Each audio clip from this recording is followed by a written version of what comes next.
The members of Kenya's security forces who shot dead anti-tax protesters at the country's parliament last June have been identified by the BBC. This is the man who fired those shots into a crowd 50 meters from him. And this is the officer who urged him to do it. Both David and Ericsson were in that crowd.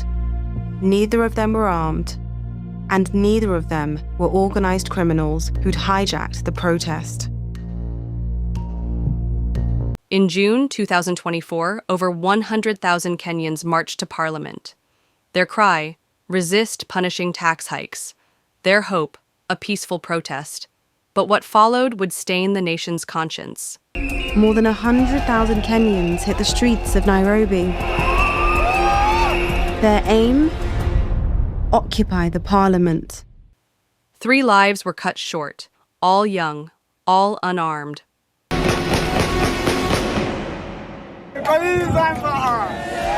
At least 3 young men were killed at Kenya's parliament. David Chege, Ericsson Mutisya, and Eric Shieni. BBC Africa Eye uncovered how they were shot dead by security forces outside Parliament. BBC's investigation captured plainclothes officer John Kaboy urging others to kill.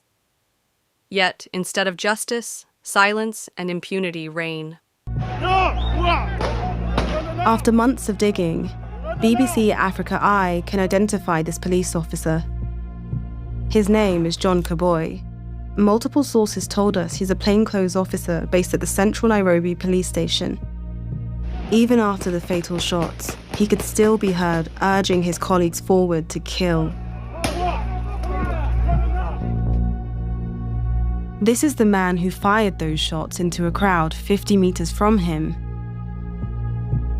And this is the officer who urged him to do it. Both David and Ericsson were in that crowd. The Blood Parliament tragedy became a rallying cry for a generation, a symbol of how state violence threatens democracy and freedom. We remember, we demand accountability. Blood was spilled, but the fight for justice continues. They move, walking, then they squat down. The guards are overwhelmed. Now we've got the gunshot. We can get the shooter. At first, the bedlam obscures any clues. Then this man steps into frame. You could see he's clearly aiming. So meaning he was aiming to kill as a message to them. We scoured through more than 150 images of the scene, taken within 10 minutes of the shooting.